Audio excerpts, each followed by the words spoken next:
Ating mapanood ang mga magalang na talakayan tungkol sa katanungan kung sino ang nauna, ang Biblia o ang Iglesia sa pamamagitan ng Jehovah's Witness and the Catholic. Oh. Wow, nindot ano? So nindot kayo nga paano no sayro na to nga unsa man jud ay kagikan sa Biblia. Kana. Nganong di ba suma sa science dili mag-exist ang usa ka butang kung walay nagpa-exist nini o walay nagpabutho nini. Oh, walay nag. So but pasabot ang Biblia naa jud responsible nga nagpabutho nini. Unya. Darayang Ay gitaw sa daw. 20-21. So kay walay tag na sukad midangat pinagis kabubuton sa tao apan ang tao nagsulti sa mensahe sa Dios samtang siya gigiyahan. So gigiyahan subot pasabot ang Dios nagamit siya instrumento na maoy magpadumala sa iya magpahamtang sa maong iyahang sugo. So, gikan pa kay Moises. So kay gikan pa man day sa tao, no? Gikan pa kay Moises yang. So subot pasabot unang gisugo sa Old Testament sa dihang naa pa sa panahon pa la Moises sa Old Testament. Nana ang Bible o wala pa. Ginasulat na yang. So ang kanang mga gisulat ni Moises Bible na in technical terms o dili. Sa Bible yang Genesis. So kana bang adi ang pangutanan nako kana bang sinulat kanang especially ng Pentateuch kanang 5 books. Genesis, Numeros, Deuteronomio, Exodo. Kana bang 5 ba? Technically, in technical term, matawag ba na nga Biblia? Dili kay kulang man. So dili pa na Biblia. Pero so dili. So gitawag na siya og sa Old Testament gitawag na siya Tanak. Tanak ba kana bang mga sinulat sa mga Hudyo? Ano man sa Biblia? Wala pa man sa una kay diba gisulat pa man gali sa papan. Pulo ka sugo kay wala pa man tay mga karon ay papel. Mao gani Pero pulong na siya sa Dios. Pulong siya sa Dios. Pero kinsa may nag-declare ana nga kana siyang sinulat pulong na sa Dios. Ang Diyos mismo. Di ba Lingon ang Dios nga mao ning pulong sa Dios.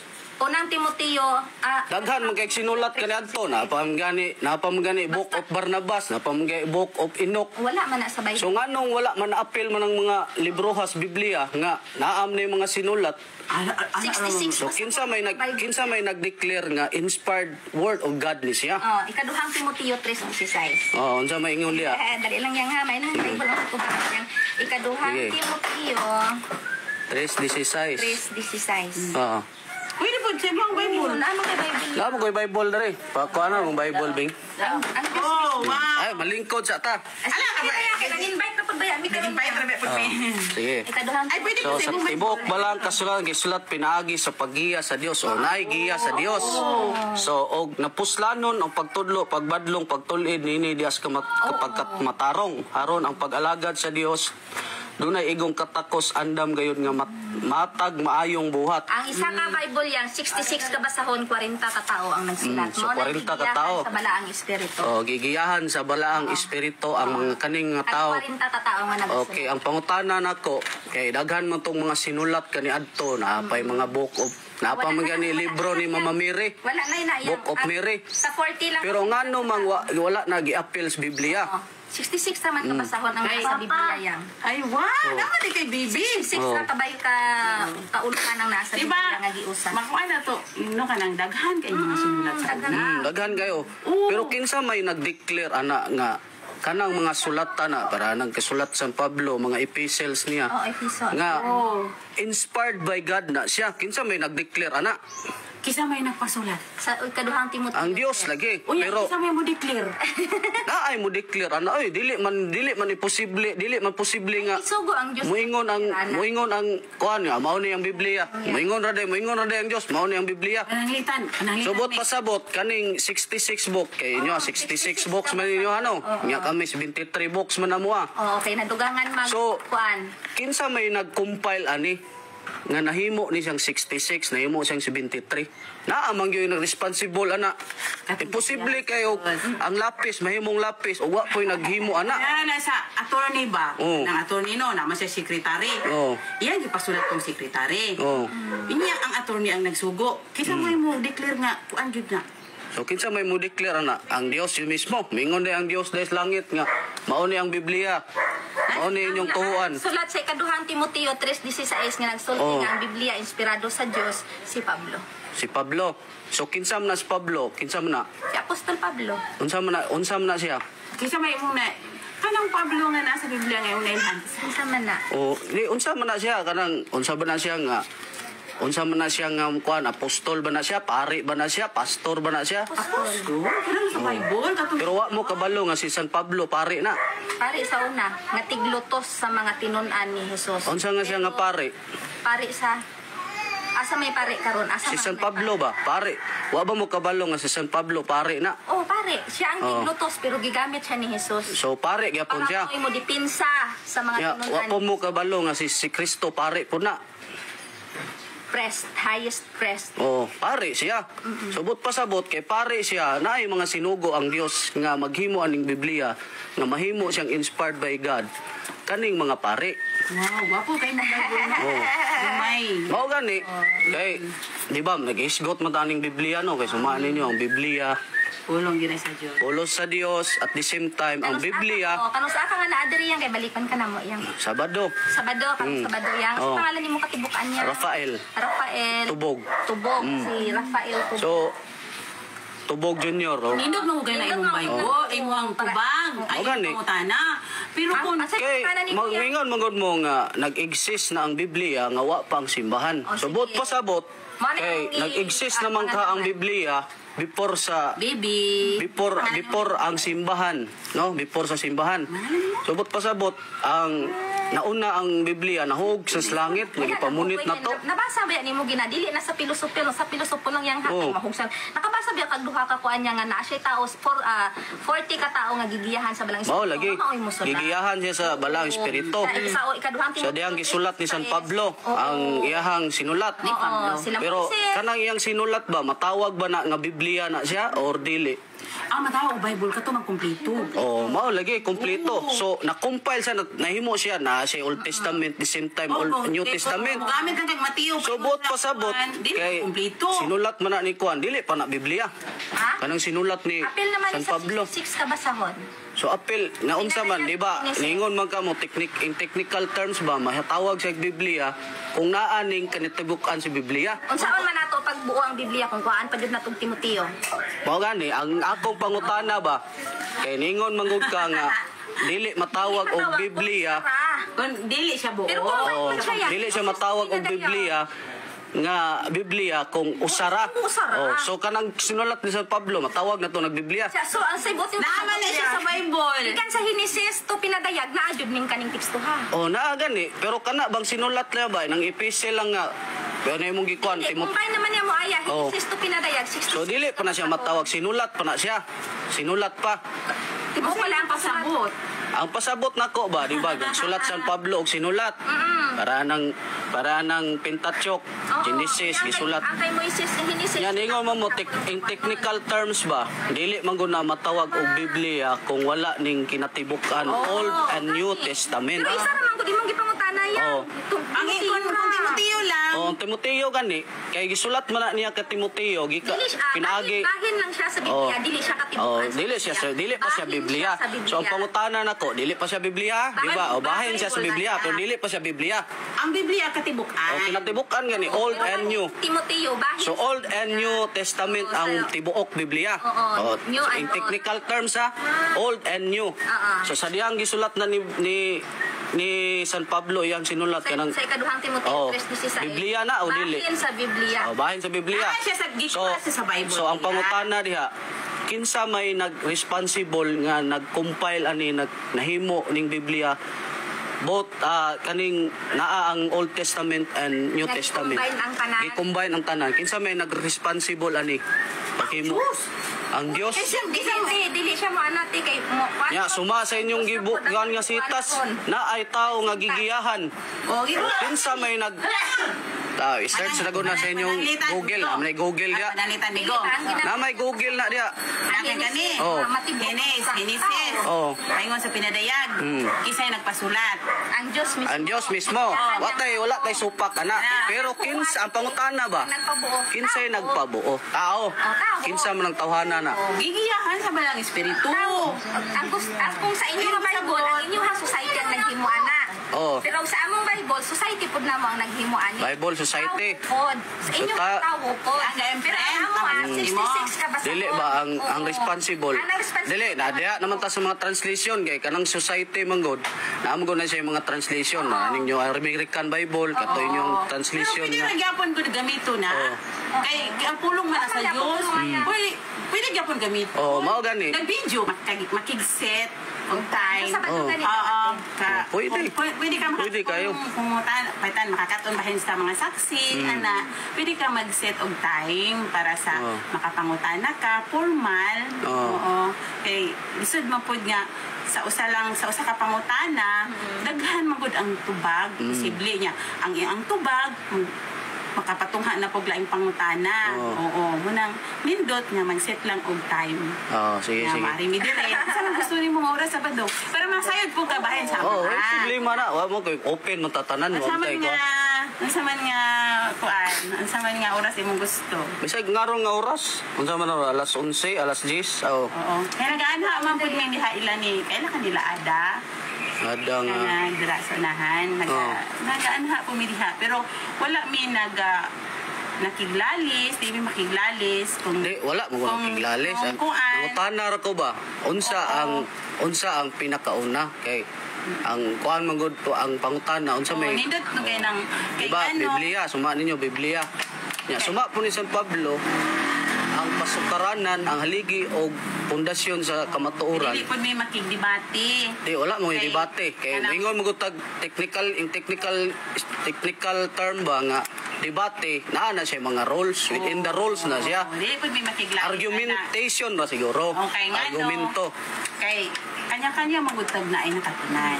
Ikaw na po kay nakatunan kay balok ko nagbasa po kag Bible. Oo. Kami po na po mi nakatunan. Ang amo nakatunan ning kamot mi nga ipadapat namo. Oo. Munang maadto mi sa uban. Kag kung ang uban gusto po sila nga makahibalo bahin sa amo nakatunan, pwede mo magbisita sa ilaha. Oo. Nga makisayod kung unsay amo ang nakatunan. Oo. Pwede pod ana. Sit lang og time kay para formal. Oh, sige. So karong Sabado.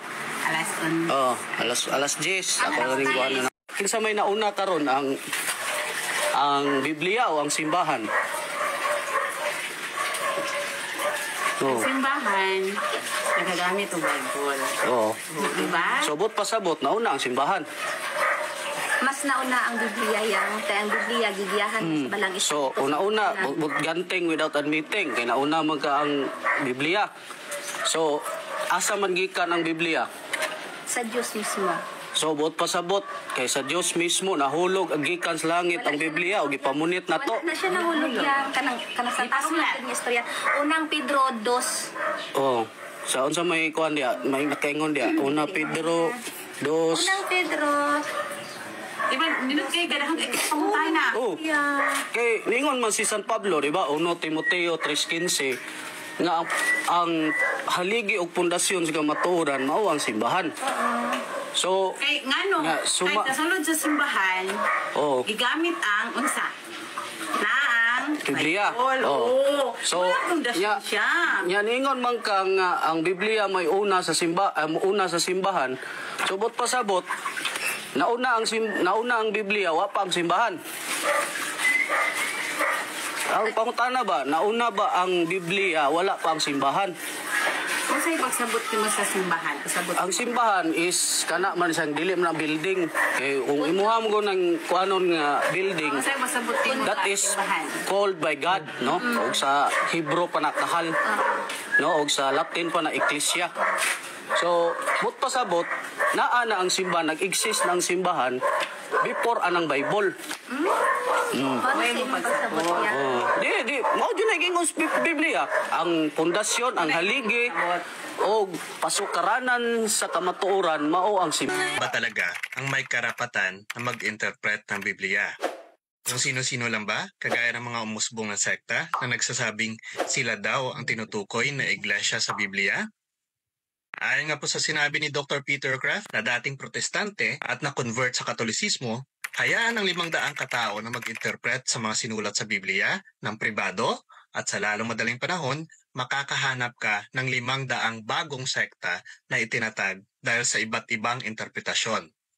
Now, Para maintindihan natin ng mabuti, dapat nating malaman na ang ating Panginoong Jesucristo ay nagtayo lamang ng iisang iglesia na nagsimula noong 33 AD. At ang nag-iisang iglesia na ito ay ang haligi at suhay ng katotohanan, hindi ang Biblia. Tama po. Dahil noong 33 AD, wala pa namang tinatawag na Biblia. Si Kristo at ang mga apostol ay wala pang nakitang Christian Bible sa kanilang kapanahunan. Dahil ito'y nakompiled lamang bilang iisang libro noong late 4th century. But wait, hindi rin natin sinasabi na baliwala na ang Biblia. Dahil ang katotohanan dito, ang Biblia ay produkto ng iglesia na dapat gamitin lamang ng iglesia, hindi upang bumuo ng sariling iglesia. Ang mga kaanib ng iglesia ang siyang gumawa at bumuo ng buong libro, lalong-lalo na ang Bagong Tipan. Kaya ang Biblia ay patunay lamang ng katotohanan na mula sa iglesia. Dahil walang Biblia kung wala ang iglesia. Sa kasaysayan, ang nag-iisang simbahang umiiral sa panahon ni Kristo at ng kanyang mga apostol ay ang simbahang Katoliko. Ang simbahang ito ay umiral ng humigit kumulang 400 years bago na i-compile ang Kristiyanong Biblia. At ang simbahang Katoliko noon ang may malaking papel sa koleksyon, pagpili, pagsasalin, at canonization ng Biblia. Now, in the early 4th century, nagpasya ang simbahang Katoliko kung aling mga aklat ang magiging bahagi ng Biblia, lalong-lalo na ang mga aklat sa Bagong Tipan.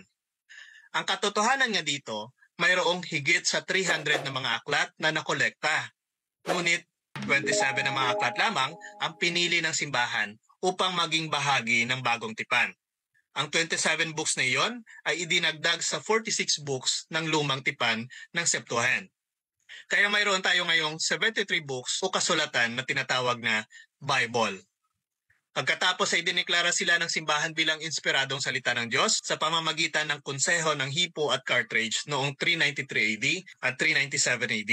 Sa pamamagitan ng pagsisikap ng mga obispong Katoliko, ang Biblia ay hinati sa mga kabanata at mga talata para madali nating maalala ang ilang talata sa Biblia. Isang Katolikong inventor na nagngangalang Gutenberg ang nag-imbento ng unang printing press at nagsimulang maglimbag ng Biblia upang hayaan ang maraming mananampalataya sa buong mundo na magbasa ng Biblia. Sad to say, 1,200 years after the Bible was made, Martin Luther revolted against the church founded by Christ and invented the Bible alone doctrine. Ang iglesia... At hindi lang yun. Para maitupad ang kaniyang mga doktrina, ang binuong Bible ng mga sinaunang Katoliko ay binawasan ng 7 aklat. Kasama na dito ang aklat ng Makabiyo, kung saan mababasa ang pagdarasal para sa mga namatay. Maraming mga protestanteng walang alam nito dahil inignore ng kanilang mga pastor ang history. Malaki kasi ang maging kabawasan sa kanila. Ang Iglesia Katolika na bumuo ng Biblia ay kinalaban ito, gamit din ang Biblia. Kaya ito ay humantong sa pagkalito at nanganak ng 40,000 magkakasalungat na sektang protestante at patuloy pa rin ang paghahati hanggang sa ngayon. Ang lahat ng mga sektang ito ay itinatag lamang ng isang tao na mga founder ng sekta na ito na nag-aangking kinasihan daw ng banal na espiritu. At inaangkin nila na nakuha nila ang tamang interpretasyon ng Biblia. Gayunpaman, salungat sila sa interpretasyon ng bawat isa. At inatake pa nga nila ang doktrina ng bawat isa. Gaano kaya karami na banal na espiritu ang gumagabay sa kanila? Halatang hindi po 40,000. Ang Diyos ay hindi Diyos ng pagkalito. Ngunit sino ba talaga ang makakapag-interpret ng Biblia ng tama? Ang Biblia ay hindi ginawa upang bigyang kahulugan ng pangsarili lamang. Dahil ito ay isang dokumento ng simbahan. Kaya dapat ang pag-interpret ng Biblia ay may gabay ng simbahan na siyang final authority. Tulad halimbawa ng isang konstitusyon o batas, ito ay isang dokumentadong batas na ang isang ordinaryong mamamayan o maging ang mga abogado ay maaaring magkaroon ng iba't ibang interpretasyon at maaaring hindi magkasundo sa isang tiyak na pagkakaunawa ng batas. Ngunit ang Korte Suprema pa rin ang may panghuling otoridad na mag-interpret nito, hindi mismo ang konstitusyon. Gayon din, ang Church Magisterium ang may final authority na bigyang kahulugan ang Biblia. Hindi ang Biblia mismo ang magbibigay ng kahulugan sa sarili nito. Parehong authority din ang ginamit ng Simbahang Katoliko noong nagpasya ito kung aling mga aklat ang ipapabilang sa Biblia. Kung walang simbahan na magbibigay kahulugan sa Biblia, ang mundo ay magugulo dahil sa iba't ibang interpretasyon at opinyon nito. Kaya yan ang nangyari sa mga sektang Protestantismo. Noong nagsimulang magprotesta si Martin Luther at nagtayo ng kanyang sariling iglesia hanggang sa nahati sa iba't iba pang sekta ng Protestantismo na magkakaiba ang interpretasyon sa Biblia kaya magkakaiba rin ang doktrina. Ang Biblia ay produkto ng tunay na simbahan. Ngunit itong mga protestanteng sekta, ito ay mga produkto lamang ng nagbasa ng Biblia na may maling interpretasyon. Hindi talaga sila sumusunod sa Biblia. Sa halip ay sumusunod sa mga founder nila na may maling pagkaunawa sa Biblia. Sa mga hindi pa po nakapag-follow at subscribe sa ating munting channel, Mr. Curious Catholic in Facebook and in YouTube, huwag na po kayong magdalawang isip. Please share, like, and follow for more.